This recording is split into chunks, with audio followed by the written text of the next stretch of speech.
August 31, 1888. In the dark alleys of London's East End, a body was found. This would mark the beginning of one of history's most terrifying unsolved mysteries, Jack the Ripper.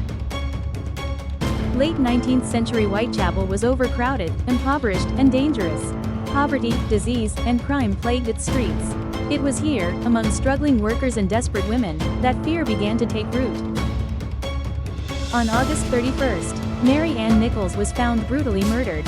Her throat had been slit, and her body mutilated in a way that shocked even the most hardened police officers. It was clear this was no ordinary crime. Over the next months, more victims followed: Annie Chapman, Elizabeth Stride, Catherine Eddowes, and Mary Jane Kelly. Each killing more gruesome, each one sending waves of fear across London. Newspapers soon gave the unknown killer a name: Jack the Ripper. The police received taunting letters, some signed Jack the Ripper. Were they real or cruel hoaxes? The infamous Dear Boss letter and the chilling From Hell note still stir debate today. The mystery deepens with the suspects. Over the years, hundreds have been proposed, but a few stand out as the most infamous. A barrister and teacher, Druitt took his own life in December 1888. Some claimed his death coincided with the end of the Ripper murders, making him a prime suspect. Yet, little concrete evidence connects him to the crimes. A Polish immigrant and barber in Whitechapel, Kosminski was known for mental illness and hostility toward women.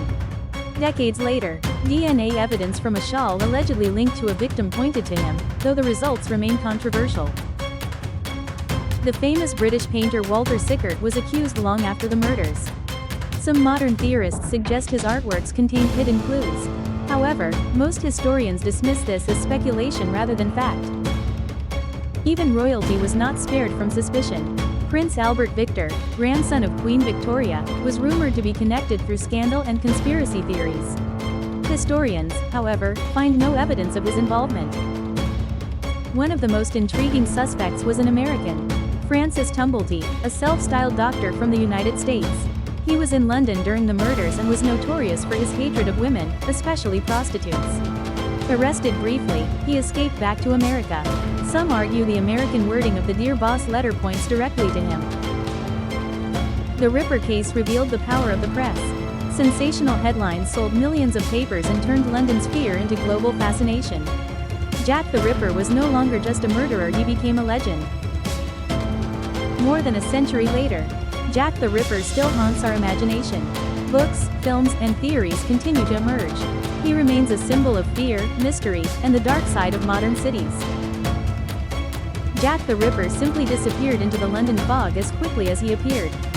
To this day, the case remains officially unsolved, a haunting reminder of a time when evil walked the streets of London. What do you think? Who was Jack the Ripper?